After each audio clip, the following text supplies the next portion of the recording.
और मैं आदरणीय श्री पवन कुमार सर, पतंजलि जैविक अनुसंधान केंद्र हरिद्वार से मैं उनको सादर निवेदन करती हूँ। आप आइए आज स्वतंत्रता दिवस पर अपने 2 शब्द और जो आज आप कुछ और वीडियो क्लिपिंग भी दिखाने वाले हैं, तो मैं उसके बारे में भी आपके लिए आपको सादर आमंत्रित करती हूँ। जी, आदरणीय श्री पवन कुमार सर। जी, नमस्कार, नमस्कार सभी को। और इस 78वें स्वतंत्रता दिवस के अवसर पर सभी साधकों को, सभी साथियों को बहुत-बहुत शुभकामनाएँ। और आज इस बार जो थीम थी कि हर घर तिरंगा रहेगा, हर घर तिरंगा यात्रा चलेंगी जगह-जगह पर, तो उसका कुछ प्रभाव तो हम देख रहे हैं। जहाँ पर मैं हूँ, वहाँ पर मैं देख रहा हूँ हर जगह तिरंगा है और उसकी यात्राएँ भी कार्यक्रम हुए थे। और आज पतंजलि योगपीठ में भी ध्वजारोहण का कार्यक्रम 8 बजे है, तो उससे पहले ही फिर मुझे भी जाना पड़ेगा। तो लेकिन इस अवसर पर हम सभी जो हमारी 78 साल पहले जो आज़ादी मिली थी, स्वतंत्रता मिली थी, उसकी जो तैयारी में जिन लोगों ने अपने योगदान दिया, अपनी जान दी, अपना बलिदान दिया, उन सबको याद करने का एक अवसर है। हमारे लिए सौभाग्य की बात यह भी है कि आज का जो योगाहार दिवस है, ये 1200वां दिवस है हमारा। लगातार 1200 दिन से लगातार हम योग और आहार और बाकी विषयों पर चर्चा कर रहे हैं, तो हमारे लिए भी एक माइलस्टोन है। हमारे लिए माइलस्टोन को इसलिए भी हमें याद करना बहुत जरूरी है कि हमारा जब योगाहार कार्यक्रम शुरू हुआ था, उसका 51वां दिवस जब था, तो अंतर्राष्ट्रीय योग दिवस के अवसर पर था। तो हमारी प्रतिबद्धता और ज्यादा बढ़ गई थी कि इस योगाहार कार्यक्रम को जिस प्रकार से हमने 51वां दिवस मनाया, उस प्रकार से हम 75वां भी मनाएंगे, फिर हम 100वां भी मनाया, फिर इस तरह से 51वां आगे बढ़ते हुए 1200 दिन तक पहुंच गया है। तो आज ये हमारे लिए बड़ी सौभाग्य का विषय है कि ये जो दिवस हैं ये अपना आप ही प्रकट हो जा रहे हैं। हमारी कोई प्लानिंग नहीं थी कि हम 1200 दिन में स्वतंत्रता दिवस होगा, कि हमारे 51वें दिवस में हमारा योगाहार का योग दिवस होगा। तो ऐसे बहुत सारे दिवस, अनगिनत दिवस इस हमारी जो आज की जो दिवस है उसके साथ ये मर्ज हो गए हैं। ये उसके साथ इनका एक स्वतः ही उसका आ जा रहा है, स्वतः ही रास्ता हमें दिख जा रहा है।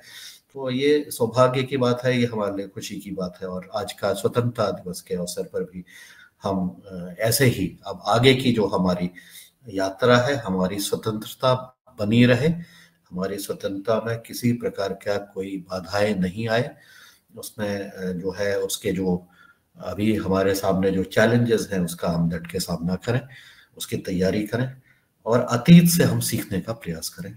यही दिवस को समझने का, प्रत्येक स्वतंत्रता दिवस पर तो कम से कम हम समझे, हम केवल अतीत की ही बात नहीं करें, हम अतीत से हमने सीखा क्या है।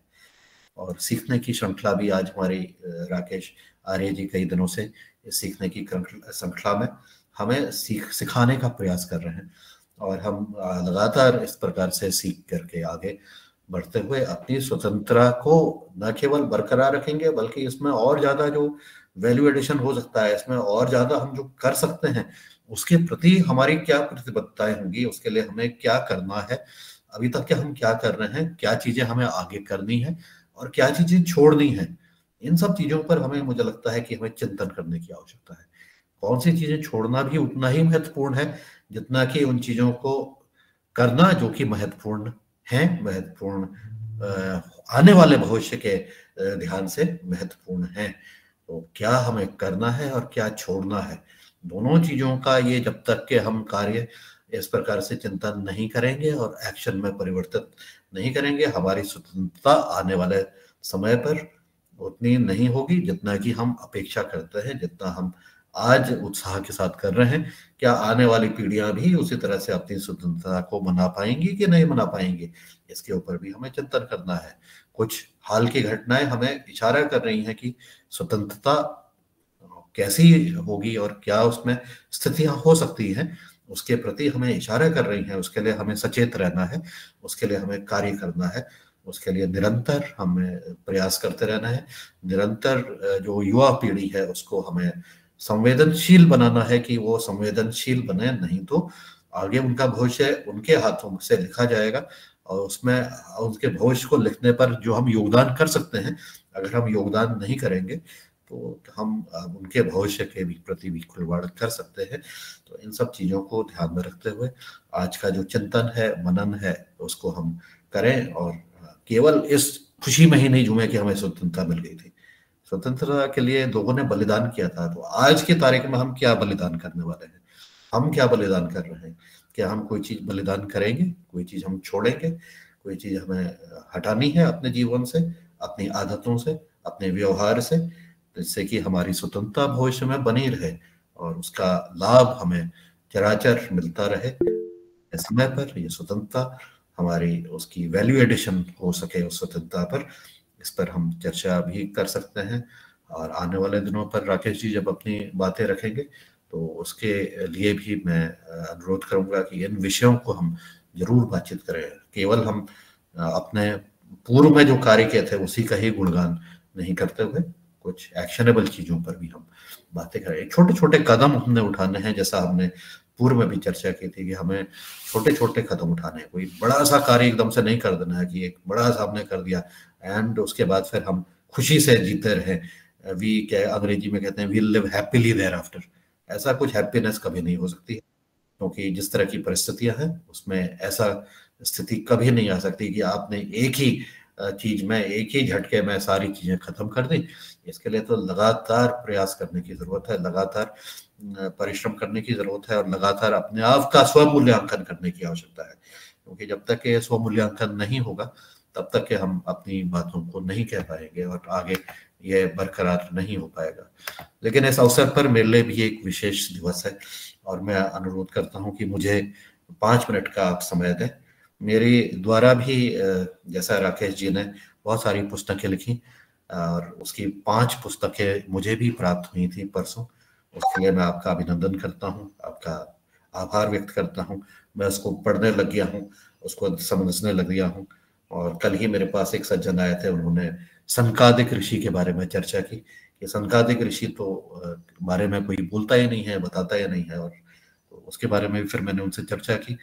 और लेकिन मैं इस अवसर पर ये बताना चाहता हूँ कि मेरे द्वारा लिखी गई मेरी पहली कविता की किताब अब आ गई है और वो कविता की किताब का अब वो प्रकृति पर आधारित है, केवल वो प्रकृति पर ही आधारित है, प्रकृति पर ही केंद्रित है।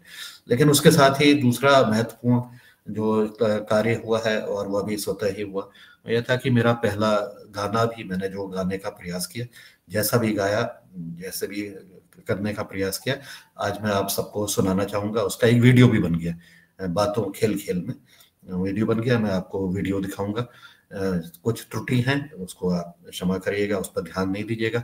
उसके भाव पर हमें ध्यान देना है। प्रकृति आधारित ये कविता और ये गाना जो है मैं अब शेयर करूंगा अपनी स्क्रीन और उसको फिर मैं दिखाता हूँ और सब लोग आप देखिएगा तो मुझे भी अच्छा लगेगा। एक मिनट।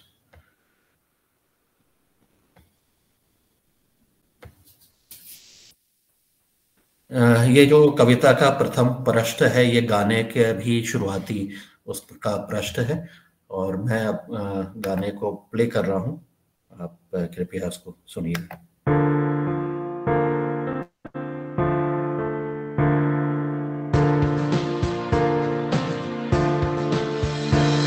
चमक ये धमक जीवन की महक, सब कुछ सरकार तुम्हीं से है। ये चमक ये धमक जीवन की महक, सब कुछ सरकार तुम्हीं से है। जितना दिया प्रकृति ने हमको, उतनी अपनी औकात नहीं। जितनी दया माने की है, उतनी मुझ में कोई बात नहीं।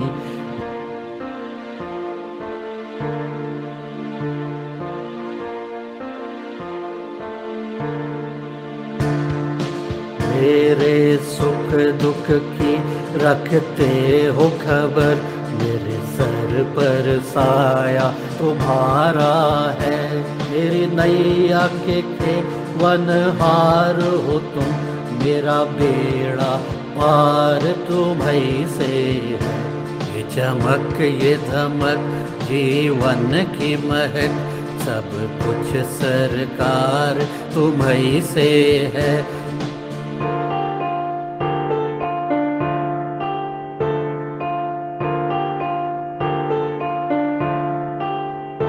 गौवन की झलक शेरन की गरज, सब कुछ सरकार तुम्हीं से है।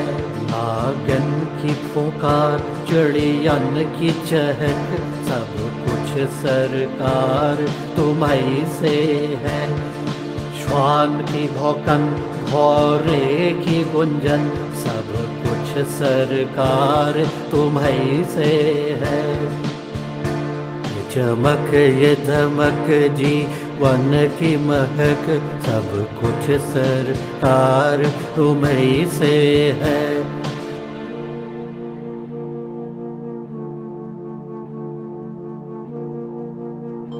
नागन की फुकार हाथी की चिंगार, सब कुछ सरकार तुम्हीं से है।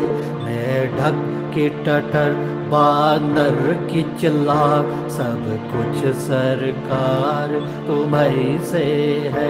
मूषक की चराग पत्तों की सराग, सब कुछ सरकार तुम्हीं से है।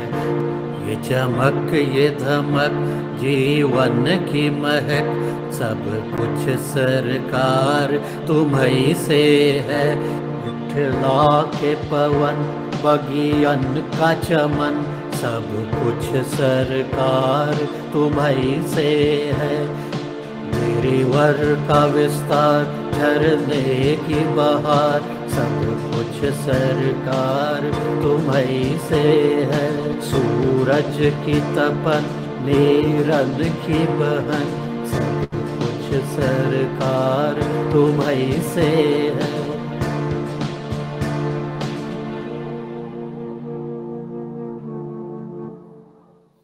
मेरी रग रग में है प्रीत तेरी, मेरा सब आधार तुम्हीं से है। मेरा कोई नहीं इस दुनिया में, मेरा कौल करार तुम्हीं से है। मैं कहाँ जाकर सौदा बेचूं, मेरा सब व्यापार तुम्हीं से है। फूलवन की महक बगियों में बहार, सब कुछ सरकार तुम्हीं से है। मेरी नैया के वनहार हो तुम, मेरा बेड़ा पार तुम्हीं से है। ये चमक ये धमक जीवन की महक, सब कुछ सरकार तुम्हीं से है। सब कुछ सरकार तुम्हीं से है। सब कुछ सरकार तुम्हीं से है। सब कुछ सरकार तुम्हीं से है। बहुत सुंदर, सब कुछ सरकार तुम्हीं से है। क्या भव्य जो है अति सुंदर, अति सुंदर, अति सुंदर, बहुत सुंदर, बहुत बढ़िया, बहुत अच्छा। आज तो वास्तव में 15 अगस्त लग रहा है, योगाहार का 15 अगस्त स्वतंत्रता दिवस पूरा। जी धन्यवाद, बहुत बहुत धन्यवाद। अब आगे का ले हम आगे मुन्नीलाल जी, रंजना जी को हम एक 5 मिनट राकेश जी को, आदरणीय राकेश जी को सुनेंगे और फिर इसके बाद जो अगले कार्यक्रम है वो चलते रहेंगे। 5 मिनट आदरणीय राकेश जी को सुन लेंगे 15 अगस्त के उपलक्ष्य में। आज एक रंगारंग कार्यक्रम ही करेंगे आज, लेकिन जी रंजना जी। जी नहीं, हाँ आदरणीय राकेश कुमार जी को तो सुनेंगे ये। तब तक हम सभी जुड़े हुए भाई बहन से मैं निवेदन करती हूँ, आपके पास अगर कोई देशभक्ति पर गीत भी गाना चाहते हैं तो सादर आमंत्रित है। और फिर देश पर अपने 2 शब्द कहना चाहते हैं तो भी आप सादर आमंत्रित है। तो गीत के लिए भी आप तैयार रहिएगा और मैं आदरणीय अब राकेश कुमार जी से निवेदन करती हूँ कि आप आइए और कितने 5-10 मिनट है ना जी आदरणीय मुन्नीलाल भैया जी? जी, जी। 5-10 मिनट अपना उनका वक्तव्य 15 अगस्त के ऊपर जैसा देने, और कोई अगर गीत भी सुनाना चाहती तो उनका स्वागत है।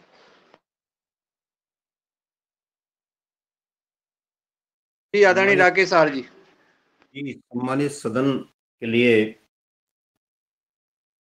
हार्दिक नमन, वंदन। और आज का जो 78वां स्वतंत्रता दिवस हम सब मना रहे हैं, उसकी आप सभी के लिए बहुत बहुत शुभकामनाएं।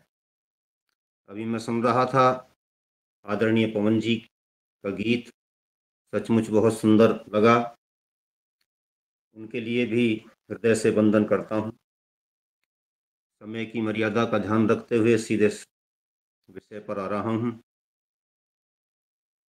सचमुच पवन जी जो बोल रहे थे, आज की परिस्थितियां अतीत से शिक्षा लेने की हैं। जो कुछ अतीत में घट चुका वही आज फिर दोहराया जा रहा है। जो संदेश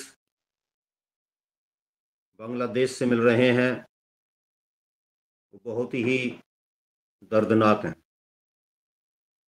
स्वाधीनता दिवस के इस पावन अवसर पर आज हमें उन लाखों लोगों को स्मरण करने की आवश्यकता है जिन्होंने इसी प्रकार के अत्याचारों के विरुद्ध अपने जीवन का उत्सर्ग किया था। उनकी संख्या लोग कहते हैं कि लाखों में थी, मैं कहता हूं कि करोड़ों में थी। हमने प्रत्येक दिन संघर्ष किया स्वाधीनता की रक्षा के लिए। स्वाधीनता की रक्षा के लिए किए गए उस संघर्ष को हमें सही संदर्भ में देखने की आवश्यकता है। साबरमती के संत तूने कर दिया कमाल, यहाँ तक हमें नहीं रोकना है, बल्कि भारत माता के लालो तुमने कर दिया कमाल, हमें वहां तक धमाल मचाना है। 1200 वर्ष के कालखंड में हमने प्रतिदिन लड़ाई लड़ी, प्रतिदिन स्वाधीनता के लिए उत्सर्ग किया। मार्टियर्स के बारे में, स्वाधीनता के लोगों के बारे में एक पुस्तक लिखी गई, डिक्शनरी ऑफ मार्टियर्स। उसमें 13,500 लोगों को इसमें सम्मिलित किया गया। ये तो 1947 1857 से 1947 तक के लोग हैं जो ढूंढ ढूंढ करके निकाले गए हैं। बड़े दुख की बात है कि इस डिक्शनरी में तो ये प्रयास किया गया, परंतु आज तक भी हमारी सरकार के पास में ये तथ्य उपलब्ध नहीं है कि 1947 में जब देश आजाद हुआ था तो उस समय कितने लोगों को प्राणोत्सर्ग करना पड़ा था, और वो कौन सी चीज थी। वो राक्षस सांप्रदायिकता का उसमें कहीं उल्लेख नहीं है, जो हर साल किसी न किसी रूप में हमारे सामने खड़ी रहती है। इस खून खराबे के इतिहास से हमारे पूर्वजों ने संघर्ष किया और उसके लिए अनगिन बलिदान दिए। जब हमारे लिए ये कहा जा रहा था 1947 से पहले, जब डायरेक्ट एक्शन डे मनाया गया था 16 अगस्त 1946 को, और उससे पहले जब ये सांप्रदायिकता नंगा नाच दिखा रही थी, तब हमारे लोगों को डराने के लिए कहा जा रहा था तुझे तेग ए मुस्लिम उठानी पड़ेगी, कृष्ण तेरी गीता जलानी पड़ेगी। तब हमारे वीर पुरुषों ने, योद्धाओं ने, हमारे पूर्वजों ने उनको जवाब दिया था, और आज की परिस्थितियों में उस जवाब को देने की आवश्यकता आन खड़ी हुई है। हमारे लोगों ने बोला था बनाएंगे काबा में विष्णु का मंदिर, बनाएंगे काबा में विष्णु का मंदिर, नमाजी की हस्ती मिटानी पड़ेगी। जो लोग हमारे अस्तित्व को मिटाने की योजनाएं बना रहे थे और बना रहे हैं, उनके लिए कड़ा संदेश देने की आवश्यकता उस समय भी थी और आज भी थी। क्योंकि सिर्फ एक बात को ध्यान में रखना चाहिए सिर्फ हाथ बदले हैं हथकंडे वही हैं, सिर्फ हाथ बदले हैं हथकंडे वही हैं, सिर्फ घाट बदले हैं पंडे वही हैं। हाथ उठाकर सच कहता हूं ऐ मेरे दोस्त, सिर्फ ध्वजों के रंग बदले हैं झंडे वही हैं। वही सोच जो सदियों से हमको परेशान कर रही थी, उस सोच को किस तरीके से लपेट करके हमारे सामने प्रस्तुत किया गया, लेकिन वही सोच आज हमको फिर रुला रही है और फिर हमको दिखा रही है कि मैं उसी झंडे, उसी एजेंडे, उसी हथकंडे पर काम कर रही हूं। इसके खिलाफ एकजुटता का प्रदर्शन करने की तो आवश्यकता है ही, साथ ही सच्चाई को प्रस्तुत करने के लिए भी समय हमसे अपेक्षा कर रहा है। जिस व्यक्ति को, जिस कवि को हमारे सामने अमीर खुसरो नाम के कवि को बहुत अच्छे ढंग से प्रस्तुत किया जाता है, धर्मनिरपेक्षता का प्रतीक बताया जाता है, उसने कहा था, अजीब है मद निस्बत हिंदू कि तुर्क अस्त चुरार हिंदुआ। इसका मतलब है कि मुसलमान तो शेर है और हिंदू हिरण है, और इस हिरण का शिकार करने का उसे पूरा अधिकार है। हम सांप्रदायिक एकता चाहते हैं, समरसता चाहते हैं, समभाव चाहते हैं, सद्भाव चाहते हैं, परंतु ये इस सोच के आधार पर नहीं चल सकता कि ये उधर से यही सोच बनी रहे और हमारी सद्भाव और समभाव की नीति बार बार पस्त होती रहे। तो आज के इस पावन अवसर पर इतिहास से शिक्षा भी लेनी है और अपने उन करोड़ों स्वतंत्रता सेनानियों को, जिन्होंने 712 ईस्वी से लेकर के 1947 तक प्रत्येक विदेशी आतंकी आक्रमणकारी के समय में चोटी और जनेऊ की रक्षा के लिए अपने प्राणों का उत्सर्ग किया, उनको स्मरण करने की आवश्यकता है। कदम कदम पर, इंच इंच के लिए हमारा इतिहास लड़ा है, हमारे पूर्वज लड़े हैं और उनसे हमारा गौरवशाली इतिहास बना है। जब एक एक दिन के इतिहास को देखा जाता है, एक एक दिन के बलिदान को देखा जाता है, तो पता चलता है कि हम उन वीरों की संतानें हैं जिन्होंने देश, धर्म और संस्कृति की रक्षा के लिए अपना सर्वस्व बलिदान दिया। आज उन सर्वस्व बलिदानी लोगों को हम स्मरण करें तो हमें लगेगा कि हम वास्तव में उनके प्रति कहीं ना कहीं समर्पित हैं। उनकी तुरबत पर एक दिया भी नहीं, उनकी तुरबत पर एक दिया भी नहीं, जिनके खून से जले थे चरागे वतन, आज दमकते हैं उनके मकबरे जो चुराते थे शहीदों का कफन, जो चुराते थे शहीदों का कफन। तो इतिहास के साथ जो ये घालमेल किया गया है, इतिहास के साथ जो छेड़छाड़ की गई है और हमारे गौरवशाली इतिहास को, गौरवशाली पूर्वजों को हमारी नजरों से ओझल किया गया है, इस पर गंभीर चिंतन, मंथन और परिश्रम करने का समय खड़ा आ चुका है। यदि अभी नहीं तो कभी नहीं के साथ, के संकल्प के साथ आज के हम इस राष्ट्रीय पर्व को मनाएं और इतिहास से शिक्षा लेकर के इतिहास बनाने के लिए अपने आप को प्रस्तुत करें। मैं अंत में बस एक बात कहकर के बात खत्म करता हूं। जब नर्तन तुम्हें निरोग मिला, जब नर्तन तुम्हें निरोग मिला, सत्संगत का भी योग मिला, फिर भी प्रभु कृपा करके यदि भवसागर तुम तर न सके, फिर मत कहना कुछ कर न सके, फिर मत कहना कुछ कर न सके। जग में जो कुछ भी पाओगे सब यहीं छोड़कर जाओगे, पछताओगे तुम यदि अपना पुण्यों से जीवन भर न सके, पुण्यों से जीवन भर न सके। फिर मत कहना कुछ कर न सके, फिर मत कहना कुछ कर न सके। कर न सके की स्थिति हमारे लिए जीवन में नहीं आनी चाहिए।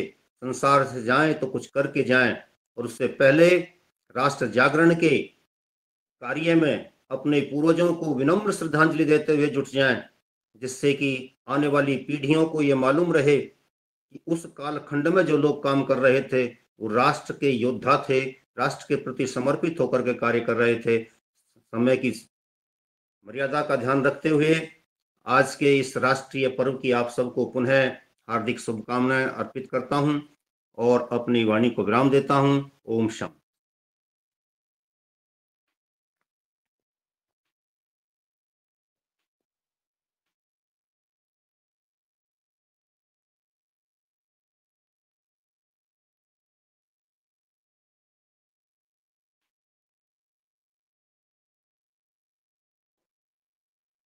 रंजना जी,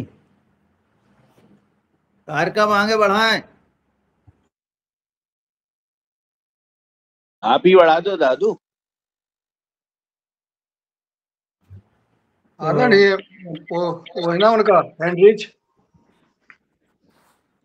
है कविता रानी जी का।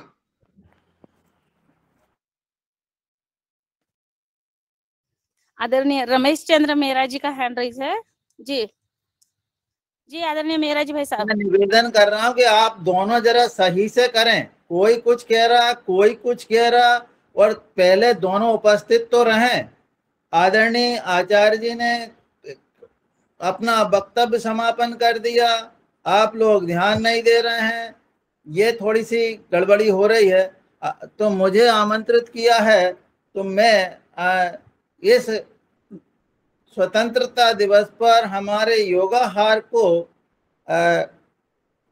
के सभी सदस्यों को नमन करते हुए कुछ बातें जो पहले हम लोगों ने की है उसी को याद करते हुए, जब मैं हमारे योगाहार के 210वें दिन को याद करता हूँ तो उस समय हमारे पवन सर ने ये कहा था कि जो बंगाल में घटनाएं हो रही हैं, जो वहाँ पर मंदिरों पर आक्रमण हो रहे हैं, उसके संबंध में हमें छोटे छोटे कदम उठाने चाहिए। ये 2010वें दिन के हमारा वक्तव्य था।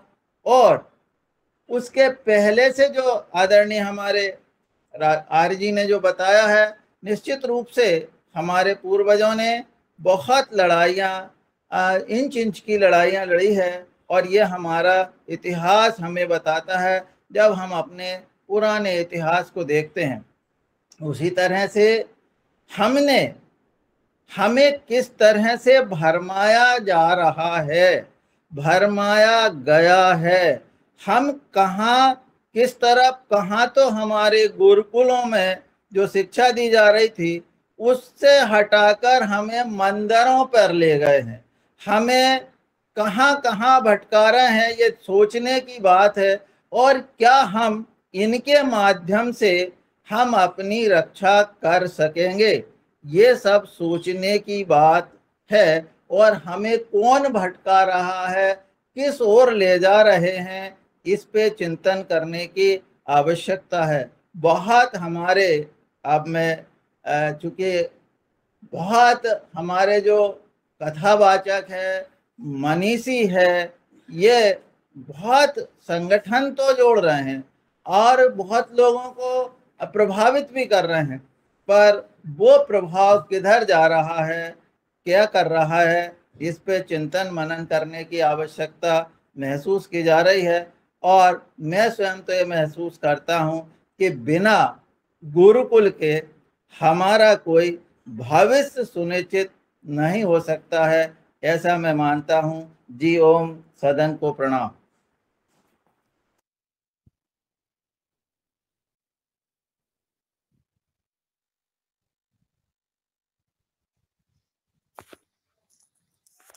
जी धन्यवाद आदरणीय मेहरा जी भाई साहब, बहुत सुंदर। और आपने बात रखी और मैं आगे, हमारे साथ भाई बहन जुड़े हैं, आज मैं सबसे विनती करती हूँ अपने अपने हैंड राइज करिए। और हमारे आज स्वतंत्रता दिवस पर अब हम सांस्कृतिक कार्यक्रम, थोड़ा सा गीत वगैरह आप प्रस्तुत करना चाहते हैं तो फिर आपका स्वागत है। आदरणीय शरद वर्मा भैया जी। सदन को कोटि कोटि प्रणाम। आज की इस पावन वेला पे स्वतंत्रता दिवस पर सभी को बहुत शुभकामनाएं। और आज जो पवन सर ने कहा है कि कोई न कोई बुराई का अपने को बलिदान करना है, वो बहुत महत्वपूर्ण है। और दादू ने जो कहा है कि अपने को गुरुकुल की तरफ जाना चाहिए, वो भी बहुत महत्वपूर्ण है। मैं तो ऐसा मानता हूँ कि जो गुरुकुल आसपास अपन ने देखे हैं वो गुरुकुल बच्चों के हैं। मुझे ऐसा लगता है कि भारतवर्ष को बच्चियों के गुरुकुल की आवश्यकता है। अगर बच्चियों का गुरुकुल होगा तो दोनों कुल, दोनों घर और उसका ससुराल दोनों सुधरती है और आने वाली संतति पे भी असर पड़ता है। इसलिए बहुत अच्छे अच्छे बच्चियों के गुरुकुल जो भारतवर्ष में नहीं है, ऐसे खुलने चाहिए। बच्चों से ज्यादा बच्चियां अगर शिक्षित होंगी तो भारतवर्ष कहीं ना कहीं मजबूत होगा। इसके लिए मैं मुख्य अतिथि से चाहता हूं इस चीज को जरूर उठावें और बच्चियों के गुरुकुल अवश्य खुलवावें, जिससे कि पूरे भारतवर्ष में एक क्रांति आवेगी। आज के दिवस पर आज जो बगल में हो रहा है, जो बांग्लादेश में हो रहा है, वो देखकर आंखों में आंसू आ जाते हैं, खून खौल जाता है कि क्या करें, हम लोग इतने बेबस हैं। आज लगता है कि माननीय प्रधानमंत्री जी को ऐसे व्यवहार होने के कारण एक दिन का पूरे भारतवर्ष को उपवास रखना चाहिए। एक दिन ऐसे कार्य जो बगल में जो हिंदू हैं वो याद रहें और ऐसी घटनाओं को ना होवे, इसके लिए कम से कम एक दिन पूरे भारतवर्ष को उपवास रखकर इस चीज का विरोध करना चाहिए। जय ओम, प्रणाम। जी धन्यवाद, बहुत सुंदर आदरणीय शरद भैया। मैं आगे आदरणीय मिथिलेश बहन जी से निवेदन करती हूँ, आप आइए, स्वागत है। जी ओम, सदन को नमन वंदन। आज के राष्ट्रीय पर्व की सभी को हार्दिक बधाइयाँ। और आज उत्साह के साथ पर्व को मनाने का भी दिन है और चिंतन के साथ हमें ये भी समझने की आवश्यकता है कि इस आने वाले समय में हमें किन बातों पर अपना ध्यान देना चाहिए। 1 मिनट के लिए मैं समय चाहूंगी, बहुत कम शब्दों में, जो मुझे लगता है कि कैसे जब नीति निर्धारित हुई थी, इस देश को आज़ादी मिली थी, कैसे मदरसे तो वैध हो गए और गुरुकुल अवैध हो गए। और इस परिस्थिति में हम वर्तमान समय में क्या ऐसा होना चाहिए कि हम सबसे पहले अपने सुरक्षा और शांति, जब दो होती हैं उसके बाद तीसरी अवस्था आती है। तो आज इन शांति पर और हमारी सुरक्षा पर सबसे बड़ा खतरा बना हुआ है। पता नहीं किस टाइम अशांति हो जाए और कब कितनी असुरक्षा बढ़ जाए। ये बहुत ही हमारे लिए एक इस समय चुनौती का समय है। हमारी आने वाली पीढ़ी, जो हालात हमें दिख रहे हैं, लगता नहीं कि सुरक्षित है वो। तो सबसे पहले वही जो है कि शास्त्र के साथ शस्त्र अपने घरों में हमें रखने पड़ेंगे। अपनी बेटियों को, अपने बच्चों को हमें ये ट्रेनिंग देना बहुत जरूरी हो गया है आने वाले समय के लिए, कि अपनी सुरक्षा हम स्वयं कर सकें। और भी कैसे जो नीतियां पहले बन गई हैं, अभी संसद में जो बहस चल रही है वक्फ बोर्ड पे, जब उसको देखा सुना कि कितनी तेजी से इन लोगों की संपत्ति बढ़ रही है, और कैसे मस्जिद, जब पाकिस्तान हिंदुस्तान का बंटवारा हो गया था तो मंदिरों पर तो सरकारी कब्जे हैं लेकिन मस्जिदों पर कब्जे नहीं हैं। तो ये बातें तो बहुत लंबी हो जाएंगी। ये सभी हमारे लिए चिंतन का विषय है कि कैसे नीतियों के साथ परिवर्तन करके एक सुरक्षा का जो प्रश्न खड़ा हो गया है उसको सुरक्षित किया जा सके। इसमें हम सभी को जागरूक रहने की आवश्यकता है और अपने अपने स्तर से हमें अपनी सुरक्षा का भी ध्यान करना पड़ेगा। जी, इसी के साथ मैं एक देशभक्ति गीत भी सुनाना चाहूंगी। बातें तो बहुत कहने की हैं, लेकिन समय का अभाव होता है, समय की मर्यादा होती है। ये देश वीर जवानों का, अलबेलों का, मस्तानों का। ये देश है वीर जवानों का, अलबेलों का, मस्तानों का। इस देश का यारो क्या कहना, ये देश है दुनिया का गहना। हो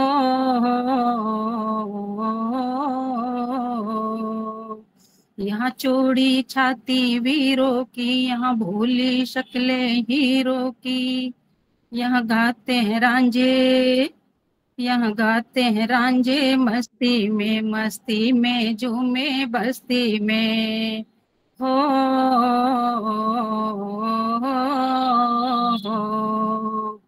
पेड़ों में बहारें झूलों की, राहों में कतारें फूलों की।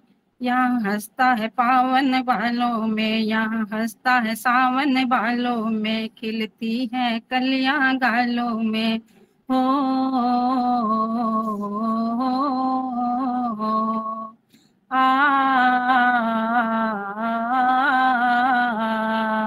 कहीं दंगल शेर जवानों के, कहीं करतब तीर कमानों के।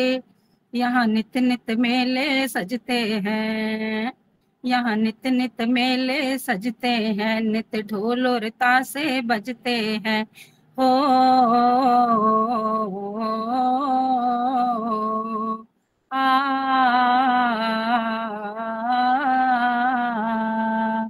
दिल भर के लिए दिलदार है हम, दुश्मन के लिए तलवार है हम। मैदान में अगर हम हो, मैदान में अगर हम डट जाएं, मुश्किल है कि पीछे हट जाएं।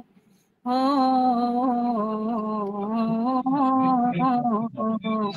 ये देश है वीर जवानों का, अलबेलों का, मस्तानों का।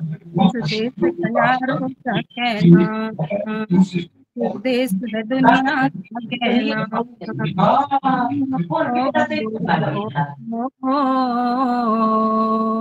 जी ओम। धन्यवाद। इसी के साथ साथ जी मिथिलेश बहन, बहुत सुंदर देशभक्ति गीत और अपनी बात रखी आपने, बहुत बढ़िया। पूरे सदन की तरफ से तालियां हो जाए।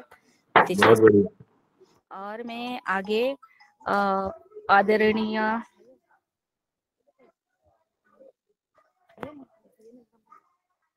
दिनेश चंद्र सेमवाल जी भाई साहब से निवेदन करती हूँ।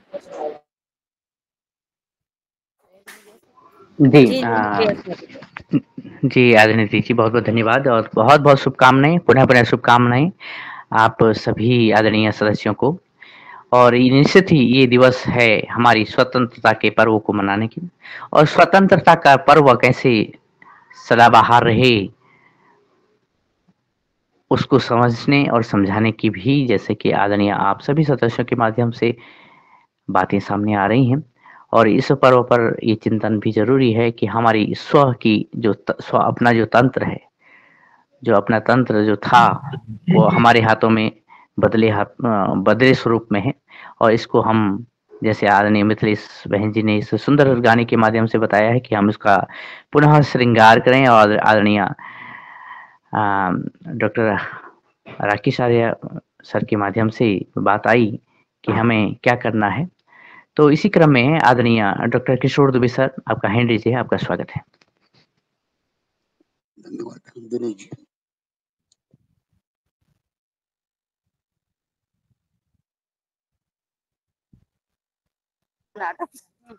जी धन्यवाद दिनेश भैया, बहुत सुंदर। और मैं आगे जी दिनेश भैया आगे आप आवाज आ रही? जी हाँ जी सर, आवाज आ रही है। आप बात रखिएगा आदरणीय। ठीक है, ओके। तो बहुत अच्छी कक्षा हुई, चिंतन भी हुआ। पवन सर की कविता और जो उन्होंने गीत प्रस्तुत किया वह भी अच्छा रहा। पहले प्रयास में बहुत उपलब्धि है। आज चिंतन करने की जरूरत है। हमारे जो मुख्य वक्ता और बाकी सब लोगों ने बात रखी है, उसी दिशा में कुछ चिंतन मेरा रखूंगा। पहली तो बात ये है कि हमने जनतंत्र एक्सेप्ट किया हमारे देश के लिए, तो जनतंत्र में सरकार जो चलाती है योजनाएं, वो हमेशा सही होती है ऐसा मान के नहीं चलना चाहिए। जनतंत्र की अपेक्षा ऐसी होती है कि इसमें खामियां है, गलतियां है, तो उसको विरोध भी जहाँ पे है करना चाहिए, सुधार है वो भी बहुत बताना चाहिए। और ये जनता बताने जितना अच्छा बताएंगे कि हाँ भाई इसमें 10 चीजें हैं, 10 चीजों में 9 अच्छी है, एक में सुधार करने की जरूरत है, तो ये जब जब बोलेंगे तब तब वो जनतंत्र अच्छा होता है। जनतंत्र नई नई नीतियां जो है वो नई नई नीतियां लाने के लिए भी नीति निर्धारण में भी सहभागिता होनी चाहिए। जो भारत में मेरी भी उम्र 68 साल की है और बचपन से मैं ये सब देखता हूँ, कि बचपन से मैं जरा ऐसे प्रकार के चिंतन शिविरों में रहता गया 10-12 साल की उम्र से, तो निश्चित रूप से मैं 50 साल का मेरा अनुभव ये बोलूंगा कि इसमें कई विचारक होते हैं, एकेडमिशियंस होते हैं, एकेडमिशियंस बात को समझते हैं, कहाँ गलती हो रही है, कहाँ नीति निर्धारण की जरूरत है, ये भी सब समझते हैं, लेकिन उसको एक्शनेबल प्रोग्राम करने में हिचकिचाते हैं। निश्चित रूप से बोलता हूँ, सरकार किसी की भी रहे, उनको सब समझता है कि ऐसा ऐसा होना चाहिए, ये गलत हो रहा है, ये सही दिशा है, चाहे वो फिर किसानों के लिए हो, चाहे सांस्कृतिक चीजों के लिए हो, नीति अर्थनीति में हो, सांस्कृतिक नीति में हो, शिक्षा नीति में हो, लेकिन सही जो कदम होने चाहिए उस बारे में अपनी राय देने में एकेडमिशियंस और स्पेशली जो हम मिडिल क्लास के एकेडमिशियंस बोलते हैं कि उनके पास स्पेक्ट्रम तो बहुत बड़ा रहता है, उनको सब दिखता है, देश दुनिया की बातें सब दिखती है। वो डॉक्टरेट के 10 प्रबंध लिखते हैं और वो लिख के बराबर वो रख देते हैं, लेकिन वो ग्रंथालय की शोभा बढ़ाते हैं, जनता की शोभा नहीं बढ़ाते। मैं बड़े दुख के साथ बोलता हूँ। तो यह काम हमको करना पड़ेगा, तभी स्वतंत्रता सेनानियों ने जो अपनी जान कुर्बान की है और इस स्वतंत्रता बचाने का काम और उसको जन जन तक पहुंचाने का काम होगा, यह मेरा निश्चित रूप से मानना है। हम इस स्वतंत्रता की बेला पर ये हम करें कि जहाँ जैसा जैसा संभव हो वहां पे हम लोग और वो जनतंत्र की अपनी बात रखे। और जनतंत्र का दूसरा एक महत्व का पहलू है कि उसमें हमको जो बात बताना है तो वो लिखना है, डिजिटल मीडिया में देना है, सोशल मीडिया में देना है, लोगों को इकट्ठा करना है, लोगों को इकट्ठा करके उनकी आवाज शासन तक पहुंचे, नीति निर्धारण कमेटियों तक पहुंचे, ऐसे कदम उठाना है। ऐसे कदम भी बहुत विरले और नहीं के बराबर हो रहे हैं। आज एक जनमानस में स्पेशली एकेडमिशियंस और मिडिल क्लास में यह गलत भावना है कि हम सरकार को कोई सुझाव दे तो हम विरोध करें। अरे भाई, सरकार को सुझाव देना यानी विरोध करना नहीं है, सुझाव देना ही अपना काम है और अपने सुझाव के आधार पर ही जनतंत्र चलता है। यह बात मिडिल क्लास को, एकेडमिशियंस को पढ़ाने की बहुत जरूरत है। और यह कदम जब तक नहीं चलेगा तब तक एक्शनेबल प्रोग्राम्स जो है वो एक्शनेबल प्रोग्राम्स नहीं होंगे और फिर वही घिसी रटी जो कैसेट है वो चलती रहेंगी कि भाई 100 साल से किसानों पर दर्द होता रहा, 100 साल से हमारा इतिहास बिगड़ गया, 100 साल में हमारी शिक्षा नीति बिगड़ गई। अरे भाई, बिगड़ गई ठीक है ना, लेकिन उसमें सुधार कैसे करना, और यह कदम अगर हम नहीं उठाएंगे।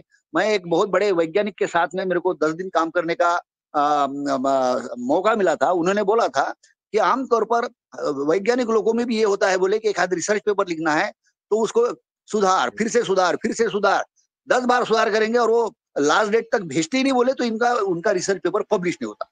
जो कम से कम बोलते 4 बार 5 बार करने के बाद में भेज देता तो उसका पब्लिश हो जाता। तो सुधार कितने दिन करना, अध्ययन कितने दिन करना, इसकी भी कोई सीमा होना चाहिए ना, नहीं तो हम वर्षों तक अध्ययन ही करते रहे, उसका एक्शनेबल प्रोग्राम ही नहीं बने। और यह स्थिति मैं इसलिए स्पेशली बोल रहा हूँ कि मोदी जी जैसा नेता जो बेसिक रेडिकल चेंजेस लाने वाले है, यहाँ पे 10 साल से शासन में है और भी 5 साल तो गारंटी से है, और ऐसे स्थिति पर अगर हम एक्शनेबल प्रोग्राम्स को नहीं करेंगे सभी क्षेत्रों में, इतिहास से लेकर अर्थनीति, कृषि नीति, शिक्षा नीति से लेकर, तो फिर तो अभी नहीं तो कभी नहीं, ऐसा मेरे मन में है। तो इसलिए जो भी कदम उठाने हैं वो हमको बहुत तेजी से उठाने हैं, उसका एक टाइम फ्रेम बनाना है कि भाई 4 महीने में, 6 महीने में हम करेंगे। कम से कम आज हम संकल्प ले कि अगले स्वतंत्रता मिलने तक, यानी अगला स्वतंत्र दिन आने तक 1 साल का होता है, कि इसमें कम से कम हम 2-3 निर्धारण करें कि हमारी कृषि नीति है या फिर शिक्षा नीति है या फिर ये इतिहास का निर्धारण है, इसके बारे में 2 महीने में 3 महीने में एक मीटिंग होगी, उसका ड्राफ्ट कमेटी बनेगा, रिव्यू कमेटी बनेगा, निवेदन बनेगा और वो सरकार तक पहुंचेगा कम से कम। उसके बारे में अगर ना उसको समझ लिया जाएगा, नहीं होता है तो फिर एक्शनेबल प्रोग्राम करके जन जन को छोटे ग्रुप छोटे समूह में, बड़े समूह में जनता को जागरूक किया जाएगा। और ये हमको चाहिए, इस तरह का प्रेशर ग्रुप बनाएंगे तभी तो सरकार काम करेगी, नहीं तो प्रेशर ग्रुप नहीं रहा तो। हमने 3 कृषि कानून का क्या हुआ हम सबने देखा है, बहुत अच्छे कृषि कानून लाए थे, लेकिन सज्जन शक्ति उसके संदर्भ सामने खड़ी नहीं हुई तो परास्त हो गए और किसान फिर से परतंत्रता में चला गया। तो यह नहीं होना चाहिए, यही मेरी इस स्वतंत्रता दिन पे भावना है। धन्यवाद। जी आदरणीय, आपने महत्वपूर्ण बात कही है और उद्गार व्यक्त किए हैं आपने, और इस पर्व पर, जिस पर्व पर हम, जहाँ से हमारी अभिव्यक्ति की आज़ादी सामने आ जाती है। हाँ, ये बात सच है कि चाहे हम स्वतंत्र हुए कितने दिवस हों, चाहे किसी भी सरकार के कितने दिन आए हों, लेकिन जब तक जनमानस में ये मंथन और मंथन के साथ कदम आगे बढ़ाने की बात नहीं होगी, तब तक तंत्र तो वही रहेगा। और जब तक हम सिस्टम में परिवर्तन नहीं करेंगे और उस सिस्टम को चलाने वाले लोग परिवर्तित हृदय से नहीं सामने आएंगे, तब तक कुछ बातें बहुत कठिन है। और ये सरकारों के पास तो एक फॉर्मेट है, उसके साथ साथ वो चलेंगे, लेकिन बात असल में ये है कि जो आप सभी ने कही है और कुछ भाव रूप में भी सामने आई है कि सरकार, सब कुछ सरकार तो वहीं से है, आदरणीय पवन सर की जो पंक्तियां थी, लेकिन जो असली सरकार तो ये जनमानस है, जनता है, और उसका जो भाव है, जो विचार हैं, वो अलग अलग जगह पे अलग अलग नाचते हैं। हमने अपने प्रतिनिधियों को, कैसे प्रतिनिधियों को संसद में भेजा है, उसका फ्रेम हमारे सामने आता है और हमारी सरकारें चलती हैं, चाहे फिर चलाने वाला या नेतृत्व करता कितना भी अच्छा होगा, लेकिन एक अकेला भार नहीं फूट सकता। इसलिए हमें बहुत सारे नेतृत्वकर्ता एक अम्ब्रेला के रूप में सामने आए, तो तभी निश्चित ही हम आगे बढ़ेंगे और तभी हमारी, चाहे हम कितने भी शिक्षा बोर्डों की स्थापना की बात करें, लेकिन होना जाना तभी होगा जब ये व्यक्ति के मन में भी, क्योंकि ये लोक का तंत्र है और लोक के तंत्र में अगर लोग सुचारू रूप से वो बात नहीं सोचेगा, वो बात नहीं करेगा जो करना चाहिए, और जो आज की बातें आ रही हैं, उस राह पे चलना बड़ा कठिन रहेगा।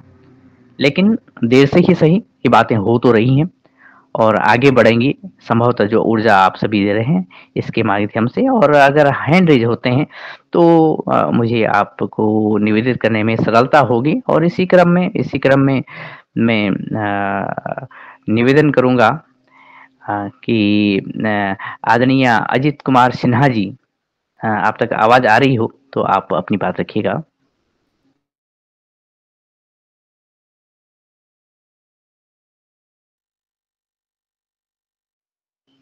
जी, और वापस आना चाहता हूँ आदरणीय राकेश आर्य सर तक, डॉक्टर आर्य जी तक, कि अभी तक जो बातें सामने आई हैं, कृपया उस पे आप मार्गदर्शन करेगा। तत्पश्चात पुनः आदरणीय पवन सर के पास पहुंचेंगे। जी आदरणीय आर्य सर। नहीं, मैं अभी समय ले रहा हूँ, मैं जरा वीडियो ऑन कर रहा हूँ अपना एक बार। जी सर। मैं पतंजलि में अभी आवाज बहुत होगी बैकग्राउंड में, अभी तैयारी चल रही है, अभी बर्तन रखे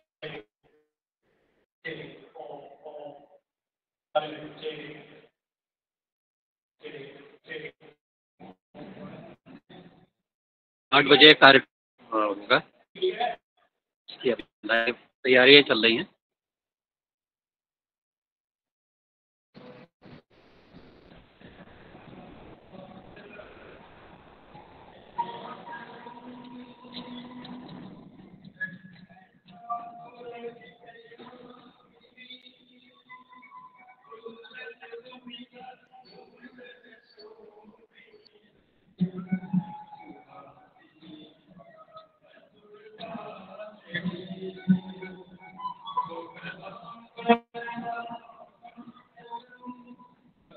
चलिए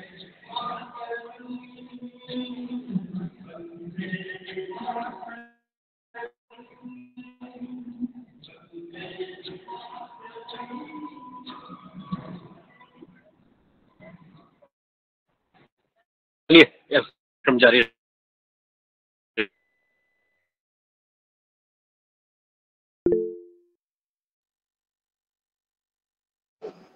आदरणीय दिनेश जी,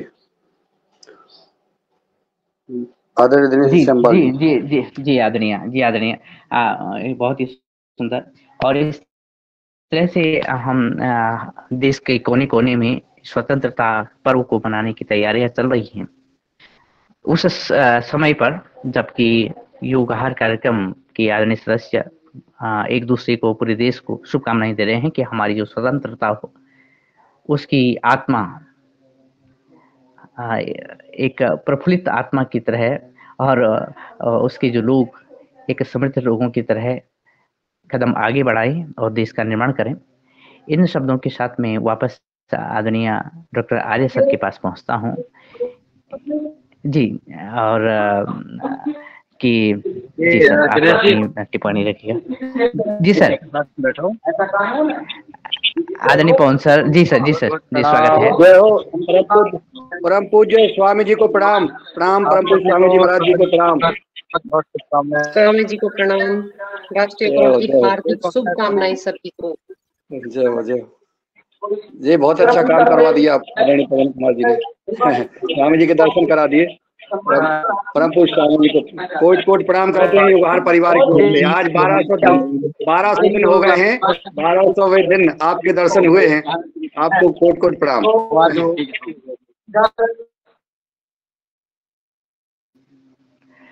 हाँ जी, इस शुभ अवसर पर जबकि हम अपने गुरुकुलों को दुरुस्त करने की बात कर रहे हैं और एक प्रेरणा की बात कर रहे हैं कि हम कैसे स्वप्रेरित होकर के, राष्ट्र प्रेरित होकर के और इस भारत भूमि के लिए कार्य कर सकें, ऐसे में साधु जनों का, पूज्य जनों का दर्शन सौभाग्यपूर्ण है। और मैं वापस आता हूँ आदरणीय डॉक्टर आर्य सर के पास। जी,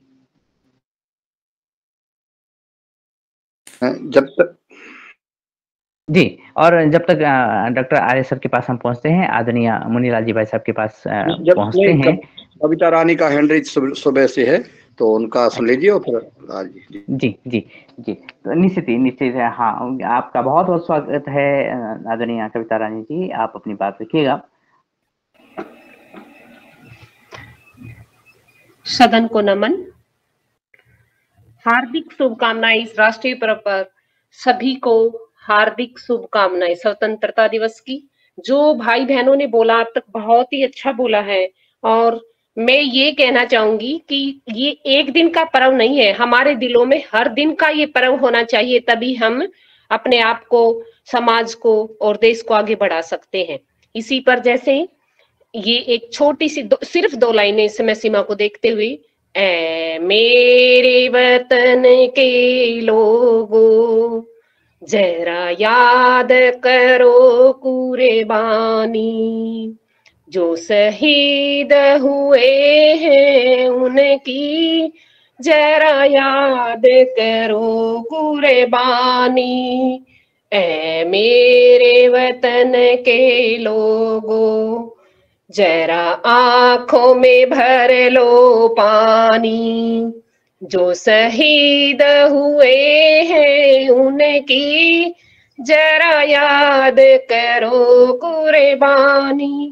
जो लोग शहीद हुए हैं इस स्वतंत्रता को दिलवाने के लिए, उनके को नतमस्तक करते हुए हर रोज हमें उन्हें याद करना चाहिए। जैसे मौत को 3 बार याद रखते हैं हम, ऐसा शास्त्रों में बताया गया है। इसी प्रकार से हमें हर रोज उनकी कुर्बानी को सलाम देना चाहिए और याद करना चाहिए, अपने कर्तव्य पथ पर आगे बढ़ना चाहिए। एक एक लाइन में बहुत जबरदस्त ये अर्थ छिपे हुए हैं। ये सिर्फ गाने के लिए नहीं है, ये अपने ऊपर अप्लाई करने के लिए। और मैं ऐसी आशा करती हूँ कि हमारा योगाहार प्रोग्राम जो डे बाय डे हर रोज आगे बढ़ रहा है, हम देख रहे हैं थोड़ा थोड़ा, जितना भी टाइम लगता है हम बढ़ते रहे, आगे चलते रहे। 1200 दिवस पूरे हुए, इसकी हार्दिक शुभकामनाएं। आज 1200 हुए हैं, ये 12,000 भी होंगे और 12 लाख भी होंगे। लगे रहें, चलते चरे वेती निरंतर चरे वेती। अगर हम चलते रहेंगे तो एक दिन वो मंजिल मिल ही जाएगी।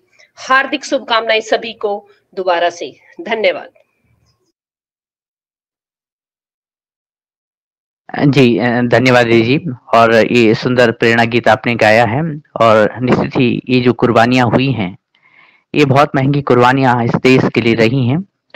और व्यक्ति व्यक्ति, घर घर, गांव गांव और प्रदेश प्रदेश के लोग, पूरे देश के लोग, कितने लोगों ने, हजारों लोग, न जाने अनगिनत लोगों ने कुर्बानियां दी हैं, तब हम स्वतंत्र हुए हैं। और इतना ही नहीं, हमने तो देश की भी कुर्बानी दी है। हमने देश के धड़े कर दिए, टुकड़े कर हो गए। और ये कुर्बानियां, ये जख्म है, लेकिन ये कैसे मरहम के रूप में सामने आए, कैसे हमारी ध्वज पताका पुनः लहराए, इस पर भी इस दिन पर चिंतन होने की बात होती है योगहार के साथ। और इसी क्रम में मैं आदरणीय मुनिलाल जी भाई साहब के पास आता हूँ। और क्योंकि मैं कार्यक्रम पूरा नहीं सुन पाया, बहुत सारे फोन आ रहे थे, तो मैं बार बार लेफ्ट हो रहा था। आदरणीय डॉक्टर राकेश जी को आमंत्रित किया है आपने, उनको सम्मान के साथ आमंत्रित करिए और फिर इसके बाद एक एक करके सबसे हार्दिक बधाई शुभकामनाएं ले लीजिए। जी जी अवश्य अवश्य। तो मैं आदरणीय हमारी आचार्य श्री आदरणीय आर्य श्री के पास पहुंचता हूं और तत्पश्चात हम पुनः। जी सर, आप तक आवाज पहुंच रही हो तो आपकी हम टिप्पणियां सुनना चाहेंगे। सदन के लिए एक बार पुनः नमन। बहुत अच्छे विचार निकल कर के आ रहे हैं। मैं सभी के विचारों का हृदय से स्वागत करता हूं। वर्तमान में जो समस्या दिखाई दे रही है, उसका सबसे प्रमुख कारण इस देश में वयस्क मताधिकार है। वयस्क मताधिकार में सभी घोड़े गधे बराबर के कर दिए गए और इसका परिणाम ये हुआ कि जो लोग देश विरोधी गतिविधियों में, मानसिकता में विचर रहे हैं और उसी में लिप्त रहते हैं, वो केवल और केवल वोट बढ़ाते जा रहे हैं। जनसंख्या नियंत्रण कानून लाने के लिए तो प्रयास होना ही चाहिए। वयस्क मताधिकार में भी हमें ये मांग करनी चाहिए, इस पर सेमिनारों का आयोजन होना चाहिए कि देश में मताधिकार, वयस्क मताधिकार पर चिंतन की आवश्यकता है। और इसमें जो लोग आतंकवादी हैं, जो आतंकवादी पैदा कर रहे हैं, या जो देश विरोधी बयान देते हैं, या जो देश के खिलाफ काम करते हुए पाए जाते हैं, ऐसे लोगों को मताधिकार से, राइट टू वोट से वंचित किया जाए। इसके लिए हमारी सेमिनारें होनी चाहिए। इसके लिए हमारे ओर से जो प्रेशर ग्रुप की बात आई थी, ऐसी चीज़ें बननी चाहिए।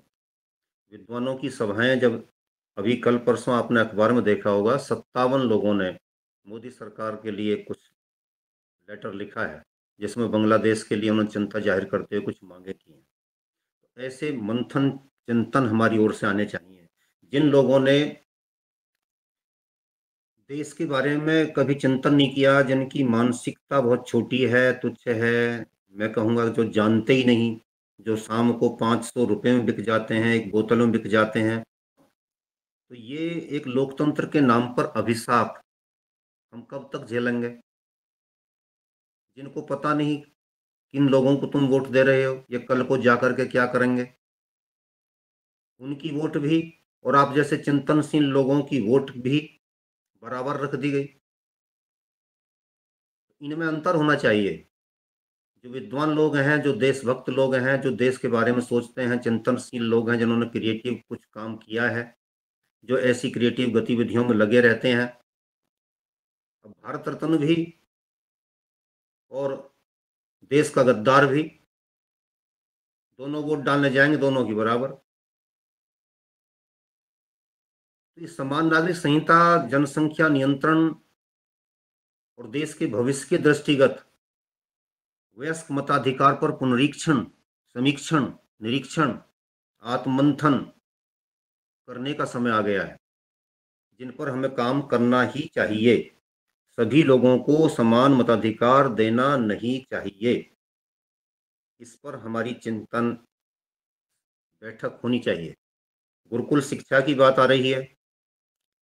आर्टिकल 29 और 30 सरकार जल्दी से जल्दी खत्म करे और गुरुकुलीय शिक्षा पद्धति के साथ साथ इस देश की जो चिकित्सा पद्धति है आयुर्वेद, उसको राष्ट्रीय चिकित्सा पद्धति घोषित करे। गाय को अर्थव्यवस्था के केंद्र में लाया जाए। उसकी चीजों से पूज्य बाबा रामदेव जी, स्वामी जी महाराज कितना बढ़िया काम कर रहे हैं। उन चीजों को स्थापित करने के लिए भी हमारी ओर सेमिनार होनी चाहिए। दूध से क्या बन सकता है, गोबर से क्या बन सकता है, मूत्र से क्या बन सकता है, किन किन औषधियों में काम आ सकते हैं। दूध भी काम आता है, कच्चा दूध भी काम आता है, धारोष्ण दूध भी काम आता है, और गर्म दूध भी काम आता है, ठंडा दूध भी काम आता है, घी भी काम आता है, सारी चीजें काम आती हैं, छाछ भी काम आती है, पंचगव्य। उन चीजों को हम कैसे अर्थव्यवस्था के केंद्र में ले आए, अभी तक इस सरकार के लिए बहुत गंभीर चिंतन के बाद सुझाव गए नहीं है। भारत ने एक आजादी प्राप्त कर ली, इसमें दो राय नहीं है, लेकिन दूसरी आजादी प्राप्त करनी अभी शेष है, और वो इन सब चीजों के माध्यम से होंगी। बहुत सारी चीजें आएंगी, लेकिन बस मैं इतना ही कहना चाहूंगा कि हिंदी के बारे में भी हम किसी प्रकार के प्रस्ताव पारित करें। अभी तक हम राष्ट्रभाषा से बच रहे हैं और विभिन्न कुकुरमुत्ते उभर करके सामने आ गए हैं, और विदेशी भाषा हमारी पटरानी बनी बैठी है, और हम उधर से आंखें बंद करके आगे को बढ़ते चले जा रहे हैं, कहते चले जा रहे हैं कि इंग्लिश से ही कल्याण होगा। कल्याण होगा तो फिर क्या उससे अकल्याण होगा हिंदी के अपनाने से? उस पर भी हमारी बैठकें हो सकती हैं, उस पर भी हमारी ओर से सेमिनार आयोजित किए जा सकते हैं। तो मैं यही कहना चाहूंगा कि वर्तमान परिस्थितियों में राष्ट्र के लिए, समाज के लिए, संस्कृति की रक्षा के लिए, सांस्कृतिक राष्ट्रवाद की पुनर्स्थापना के लिए शोर तो मचाया गया है, सांस्कृतिक राष्ट्रवाद, लेकिन सांस्कृतिक राष्ट्रवाद आएगा कैसे? वो कौन से बिंदु हो सकते हैं जिनको अपना करके हम काम कर सकते हैं? अभी श्रद्धेय पवन जी और वक्ताओं ने चिंता जाहिर की थी, और वो बहुत अच्छा सुझाव है। चाहे उद्योग नीति हो, चाहे कृषि नीति हो, चाहे गृह नीति हो, चाहे विदेश नीति हो, मैं कहूँगा कि सभी चीज़ों पर हमें उसका भारतीयकरण करने की आवश्यकता है। अभी हम उसको भारतीयकरण के दृष्टिकोण से देख ही नहीं रहे, अभी तो हम विदेशी आयातित मानसिकता के माध्यम से उसको देख रहे हैं, और थोपी हुई उधारी मानसिकता कभी राष्ट्र को खड़ा नहीं कर सकती। छोटी सोच और पैर की मोच आगे नहीं बढ़ने देती है। तो नेताओं को, समाज को, देश के कर्णधारों को इस छोटी सोच और पैर की मोच से बाहर निकालने के लिए हमें काम करना है। उसके लिए जितने बिंदु हमारे पास हो सकते हैं, ये तो बहुत संक्षिप्त हैं, उन सबको हम ला करके दें, दिखा करके बताएं, और उन पर अच्छे विचार दें। ऐसा नहीं है कि मोदी जी सुनने को तैयार नहीं है, हमारी ओर से प्रस्ताव तो जाने चाहिए। जनता चाहती क्या है? वो एक अच्छे विचारक के रूप में, एक अच्छे शासक के रूप में हमको मिले हैं। आदरणीय योगी जी भी इसी प्रकार हैं। मैं तो कहता हूँ मध्य प्रदेश की जनता का भी सौभाग्य है, उन्हें भी एक अच्छा सीएम मिला। इन सबको हम बताएं कि ये काम करिए, और इसको करने के लिए हम तरीका बता रहे हैं आपको। मैं इन्हीं शब्दों के साथ विराम देता हूं, क्योंकि और भी वक्ता हैं। ओम। जी धन्यवाद सर। और निश्चित ही जो वयस्क मताधिकार की बात की गई है, लेकिन उसके साथ ही जो विकसित मानसिकता की बात ज्यादा महत्वपूर्ण रखती है, क्योंकि वयस्कों को मताधिकार तो है चुनने का, वोट देने का और शासन करने का, लेकिन विक्षिप्त अगर मानसिकता होगी तो देश भी विक्षिप्त होगा। और चाहे इसमें एक ही व्यक्ति क्यों ना हो, एक मछली जिस तरह से पूरे तालाब को अच्छा नहीं रख सकती, उस तरह से हमारी विक्षिप्त मानसिकताएं अपने देश को अच्छा नहीं रख सकती हैं। और हम सहयोगी बने, सहयोग की भावना से देश जरूर चल सकता है। अपने अपने जो अनुभव के आधार पर और मार्गदर्शन भी हमें अपने प्रतिनिधियों को देना पड़ेगा, सुझाव देने पड़ेंगे। इसी क्रम में आदरणीय भुवनेश्वर राय सर, आप तक आवाज पहुंचे तो कृपया आप आवाज दीजिएगा झारखंड से।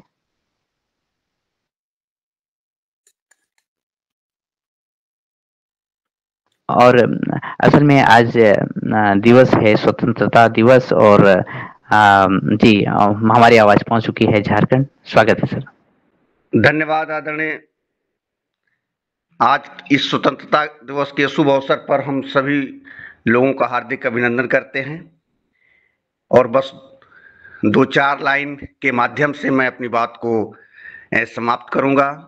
जो देश की सीमा पर जो जवान शहीद हो रहे हैं उनको याद करते हुए,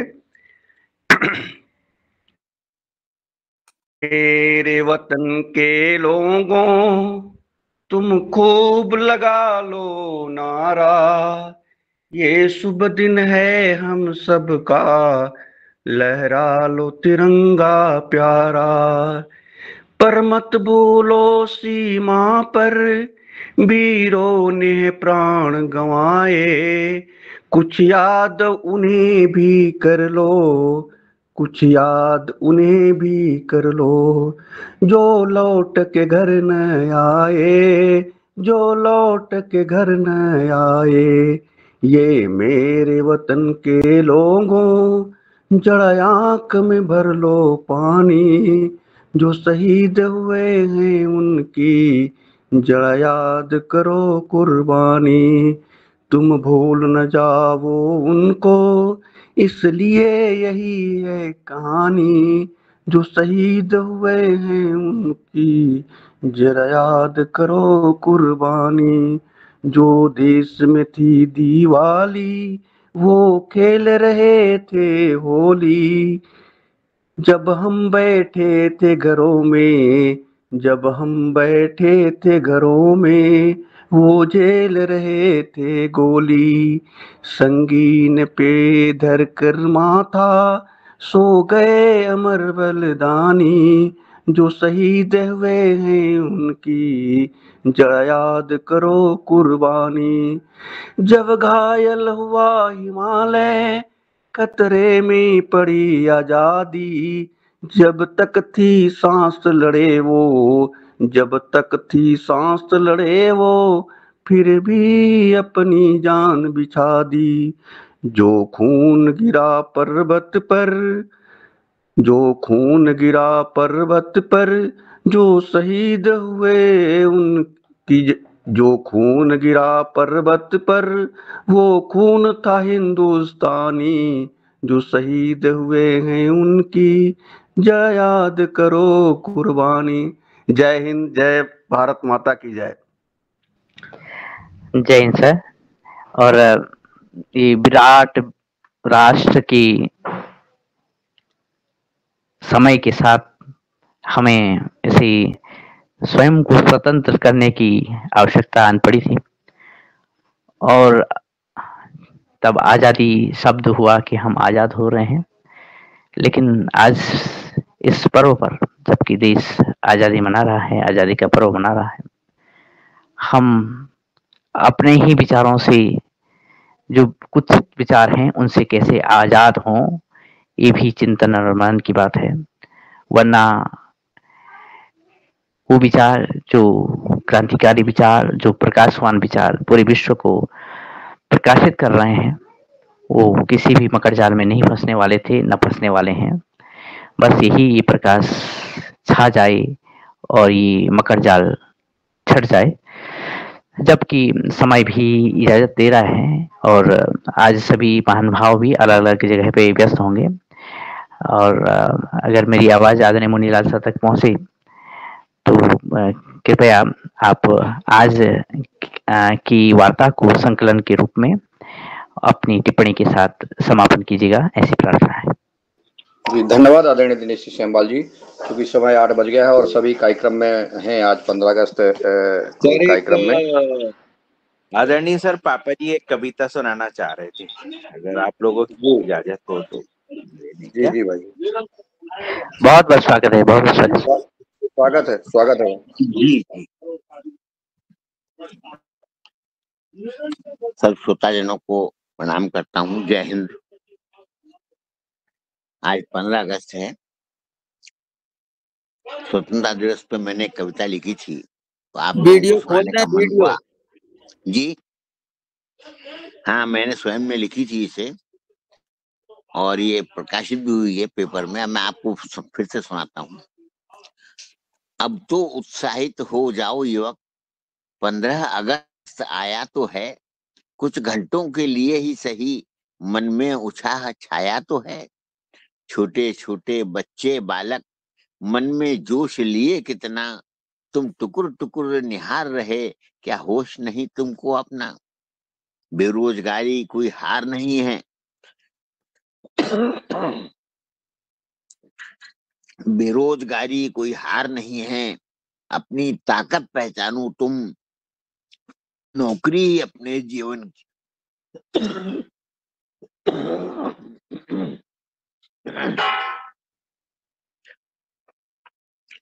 बेरोजगारी हार नहीं है, अपनी ताकत पहचानो तुम, नौकरी ही अपने जीवन की सफलता न मानो तुम। नामी विश्व पूज्य जितने भी शायद ही कोई नौकर था, नामी विश्व पूज्य जितने भी शायद ही कोई नौकर था, फिर भी उनका गौरव गान कवियों ने गाया तो है। अब उत्साहित हो जाओ युवक, 15 अगस्त आया तो है।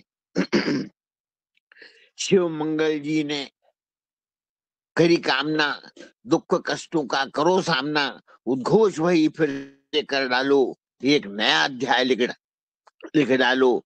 तिल तिल मिटोगे तुम, दया की भीख मांगोगे नहीं, वरदान मांगोगे नहीं, आओगे अपना अपना अभीष्ट, फिर मन में उमंग जगाओ तो, अब तो उत्साहित हो जाओ युवक, 15 अगस्त आया तो है, फिर आया तो।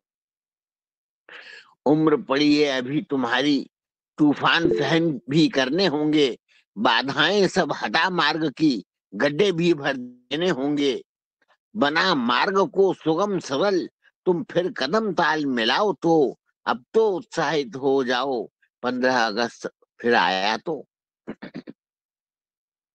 गांधी, नेहरू, पटेल, सुभाष ने पेड़ लगाकर सौंपा हमको, देखभाल की कभी कमी रही, फल प्राप्त हुए खट्टे हमको, अवरोधों की गांठें खोलो, भारत माता की जय बोलो, भ्रष्टाचार नैतिक पतन और गरीबी पर हल्ला बोलो। उठ बैठो हुंकार भरो तुम, कुछ अपनी मनवाओ तो, अब तो स्फूर्ति जगाओ युवक, 15 अगस्त आया तो है। शस्य श्यामला भूमि हमारी, पर्णपाती हमारा देश, फिर भी बाढ़ें अट्टहास करें, केदारनाथ ऋषिकेश, 1.25 करोड़ वासी न्यूनासिक, 5-5 पेड़ लगाओ तो, अंगड़ाई ले उठ बैठो युवक, 15 अगस्त आया तो है। माखन दादा को याद करो, कर्म है अपना जीवन प्राण, यही सत्य है ब्रह्म यही है कि कर्म में बसते हैं भगवान। दिल में अपने बात बसा लो, कर्म है मात्र भूमि का मान, सदा रहो तत्पर इस पर की, कर्म पर आओ हो बलिदान। विसंगतियों का झंडा उतार, परचम अपना फहराओ तो, अंगड़ाई लो उठ बैठो युवक, कुछ प्रण तुमको करना तो है, अब उत्साहित हो जाओ युवक, 15 अगस्त आया तो है। धन्यवाद। धन्यवाद आदरणीय पूज्य पिताजी ने जो पूरा सार सुना दिया है। और आज लगभग 8:04 हुए हैं, तो अब चलते हैं समापन की ओर। इजाज़त सदन की, तो समापन करते हैं, और जो जिनको कोई और अपनी बात रखना है तो कल रख सकते हैं। आज की हमारे योग शिक्षिका बहन जी ने, दीपा जी ने बहुत अच्छा योग कराया, और आज की चीफ गेस्ट आदरणीय राकेश आर जी मुख्य वक्ता के रूप में, और आदरणीय पवन कुमार जी की भजन गीत, और आदरणीय सदन की कविता और राष्ट्रीय भजन गीत के साथ आज का समापन। हम चलते हैं और आगे इस पर हम और चर्चा करेंगे ताकि हमारे देश में जो बदलाव आ सके। धन्यवाद। जय हिंद, जय भारत, जय जवान, जय किसान, वंदे मातरम। ओम। जी धन्यवाद सर। ओम, धन्यवाद, प्रणाम, वंदे मातरम।